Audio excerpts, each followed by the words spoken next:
কি হলো বলতো ব্যাপারটা? লেওড়া আমরা তো গেছিলাম একটুখানি রং লাগাতে, তা ঠাকুমা এভাবে চিল্লিয়ে উঠলো কেন? আমিও তো ওটাই ভাবছি গো পল্টুদা। বাড়া আর কিছুক্ষণ ওখানে দাঁড়িয়ে থাকলে লোক দিয়ে চোদন খাওয়াতো। লেওড়া দেখ গিয়ে ওই ঠাকুমার মনে হয় টাওয়ারে গন্ডগোল আছে, না হলে সামান্য একটু রং লাগানোর জন্য এভাবে চিল্লিয়ে ওঠে নাকি? পল্টুদা, ফুটো আসছে।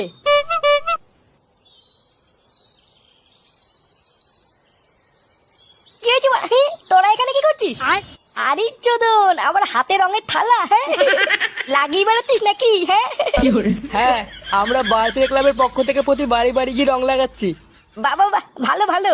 তার রং না লাগিয়ে রাস্তার মাঝখানে কি পুঙ্গা মারতিস তোরা? হ্যাঁ, আর বলিস না ফুটো, একটা বাড়িতে রং লাগাতে গেছিলাম, তারপরে তো একটা ঠাকুমা সে খোঁচে গিয়ে পাড়ার লোক ডেকে মার খাওয়াচ্ছিল। আমরা লেওরা একটুর জন্য পালিয়ে এসেছি, না হলে কপালে চোদন ছিল। কি বলছিস কি বড়? হ্যাঁ, ঠাপাতে এসেছিল। ও লেওরা, তোদের দ্বারা এইসব কাজ হবে না বলি তো। এইসব করার জন্য না টেকনিক লাগে, টেকনিক। এ বড় বালচের হরিদাস পাল এলো রে। চল বাড়া, আজকে আমি তোদের দেখাবো কি করে রং লাগাতে হয়। পল্টুদা, ফুটোকে নিয়ে চলো, ও ভালো কথা বলতে পারে। চল বাড়া দেখি তুই কি গার মারাস। হ্যাঁ বাড়া, চল চল চল।